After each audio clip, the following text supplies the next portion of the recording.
kasih pemirsa, Anda kembali dalam IDX Market Opening. Saya masih akan berbincang bersama dengan Bapak Arya Santoso. Beliau adalah pengamat pasar modal. Kita sudah membahas mengenai rekomendasi saham pilihan dan melihat pembukaan perdagangan pada pagi hari ini, di mana indeks harga saham gabungan rebound di teritori positif. Harapannya pada pagi hari ini target dari Pak Arya di 6.100 ini bisa di-break. Tetapi dalam kondisi sekarang range-nya masih di 5.900 sampai dengan 6.100. Konsolidasi trennya saat ini untuk indeks harga saham gabungan dan perbankan 3-2 minggu ke depan dinilai Pak Arya adalah saham-saham yang menarik untuk dicermati. BBRI, BBCA, dan juga BMRI sesuai dengan strategi tadi. Pak Arya, Ya, kita mencermati untuk kondisi pembukaan perdagangan pada pagi hari ini, di mana ada saham seperti Diagnos Laboratorium yang menguat 12%, DGNS. Pak Arya juga sempat mencermati emiten seperti DGNS, tidak Pak? saya tidak terlalu perhatikan, tapi secara pergerakan harga memang ini karena baru ya, emiten baru. Jadi kelihatannya memang bagi mereka yang tidak dapat di pooling, mungkin saja menyampaikan anggarannya untuk bisa melakukan pembelian di regular market, sehingga terjadi penguatan yang sangat signifikan dalam 3 hari terakhir. Oke. Kalau kita ulas juga beberapa waktu yang lalu emiten-emiten konstruksi karya kan sempat mengalami peningkatan. Bagaimana tanggapan Anda sekarang bagi yang memang masih berinvestasi di emiten-emiten seperti Wika mungkin atau Waskita? Secara umum gambaran dari Pak Arya mengenai proyeksi di emiten konstruksi ini semenarik apa? Ya, untuk konstruksi sebenarnya cukup menarik ketika kita bahas biasanya di kuartal terakhir ya, dari 1 tahun memang realisasi anggarannya terbesar di kuartal terakhir. Tetapi kita perhatikan bahwa kemungkinan proyeksi untuk kinerja di tahun 2020 itu tidak faktanya tidak sebesar dari yang diharapkan. Oleh karena itu sangat mungkin terjadi konsolidasi di kuartal pertama tahun ini sampai nanti ada finalisasi anggaran sampai di kuartal 2 ya. Dan nanti di kuartal 2 kita bisa review kembali untuk BUMN karya. Dan kemudian diperkirakan di kuartal keempat di tahun 2021 akan terjadi penguatan kembali. Jadi di hold saja bagi yang memang sedang berinvestasi jangka menengah ya Pak Arya? Ya, kalau investasi jangka menengahnya 3-5 tahun, saya rasa boleh di hold. 3-5 tahun. Tapi kalau untuk jangka pendek gimana Pak Arya?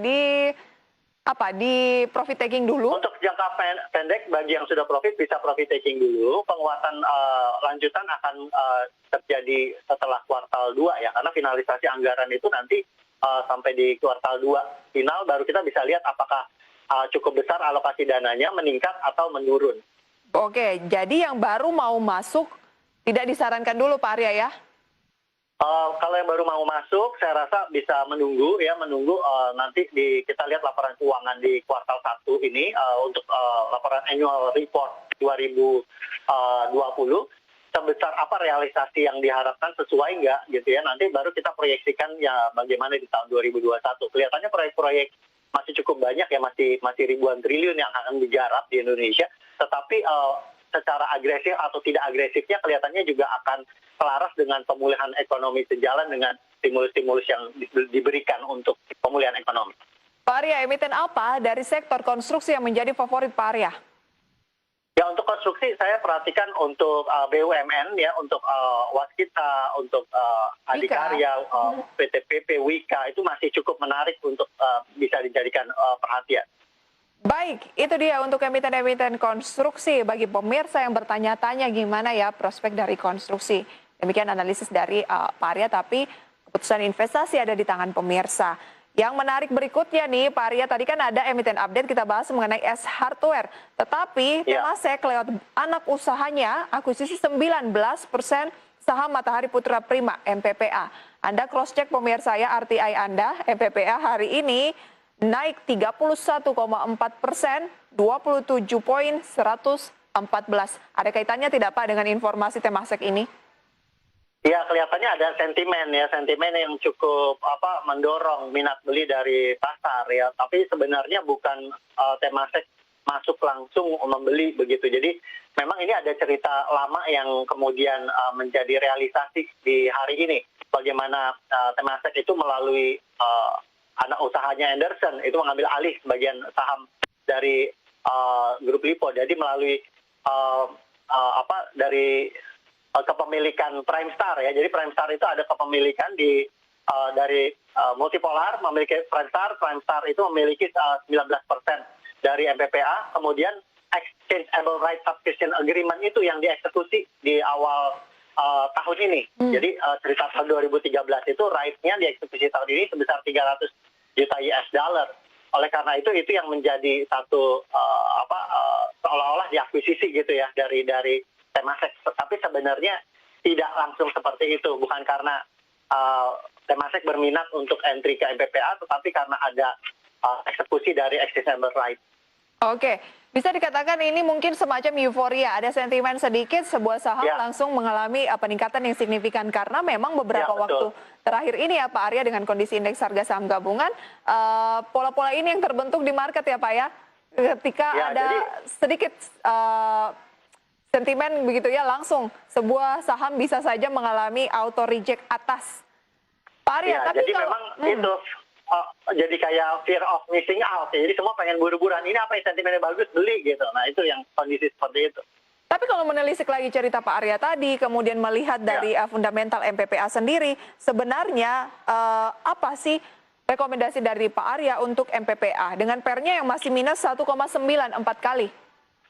Ya, kita perhatikan memang dengan kondisi saat ini MPPA perlu juga menunjukkan kinerja yang lebih baik ya sebelum menjadi pilihan investasi bagi masyarakat. Oleh karena itu cukup perlu berhati-hati bagi mereka yang untuk memperdagangkan jangka pendek memang bisa memanfaatkan kenaikan sementara ya. Tetapi nanti kembali lagi ke kinerja dari perusahaan bagi yang ingin investasi, itu perhatikan perusahaan-perusahaan yang memang earningnya bisa positif, kemudian ada pertumbuhan. Kita kembali ke pakem yang seperti itu untuk mendapat resiko yang lebih terukur. Oke, kalau kita lihat memang net profit marginnya, NPM-nya itu masih minus 6,49, kemudian ya cukup banyak ya Pak ya, dari ROE-nya juga minus 223%, ROA-nya 9,56%.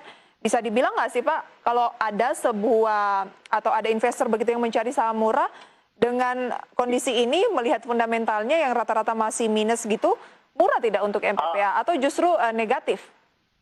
Sebenarnya mungkin saja ada yang misalnya membeli satu perusahaan dalam kondisi earningnya masih negatif misalnya, tapi kita melihat harganya juga dibandingkan dengan book value-nya bagaimana. Ketika misalnya jauh di bawah book value, itu sangat mungkin ada pola-pola yang atau berselera punya appetite untuk membeli perusahaan seperti itu. Tapi di kondisi saat ini untuk MPPA memang tidak terlalu murah, tetapi karena ada sentimen seolah-olah Temasek masuk, kalau Temasek yang besar aja masuk, maksudnya masa kita nggak berani beli sih gitu. Tapi sebenarnya bukan seperti itu. Jadi bukan tiba-tiba Temasek masuk. Ini eksekusi dari cerita yang lama dari tahun 2013 itu. Jadi memang akhirnya kalau dikatakan bahwa tidak bisa dikembalikan uangnya sehingga terpaksa di swap ke equity ya, jadi atau dieksekusi 300 juta US dollar itu. Jadi bisa dibilang terpaksa ya anak usaha dari Temasek ini memiliki saham di MPPA gitu Pak?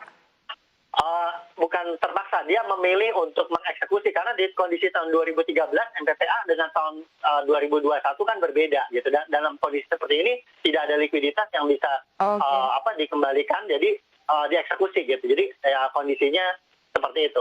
Baik, dieksekusi berupa saham ya?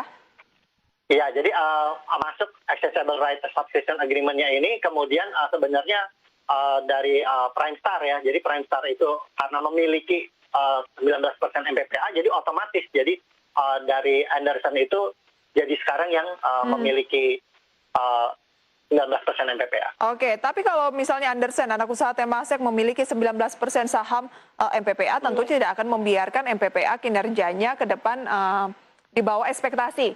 Artinya, ada peluang tidak sih masuknya anak usaha dari Temasek ini mungkin akan memperbaharui target-target dari MPPA, kinerja dari MPPA, itu mungkin yang menjadi harapan saat ini dari para investor, atau Pak Arya melihat MPPA ini belum akan terlalu ekspansi yang signifikan dengan adanya pemilik saham baru dari anak usaha Temasek?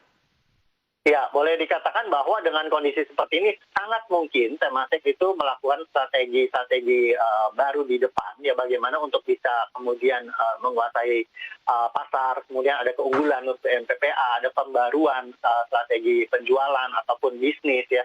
Memang sempat juga misalnya waktu itu MPPA untuk melakukan penjualan online, begitu itu juga sempat dilakukan strategi-strategi seperti itu. Jadi harapan memang ada, tetapi akan butuh waktu juga untuk merealisasinya. Sehingga bagi para investor yang memang fear of missing out, silakan memanfaatkan kenaikan sementara, tetapi kembali kalau untuk investasi, kita balik ke pakemnya bahwa apakah ada turnaround story sehingga menjadi murah karena earningnya sangat baik gitu. Tapi di kondisi sekarang sih boleh dikatakan tidak terlalu murah ya, oleh karena itu cukup perlu diwaspadai untuk memanfaatkan gerakan jangka pendeknya dulu, tapi jangan lengah bahwa untuk investasi kita perlu melihat apakah memang nanti perusahaan mampu menunjukkan kinerja yang lebih baik.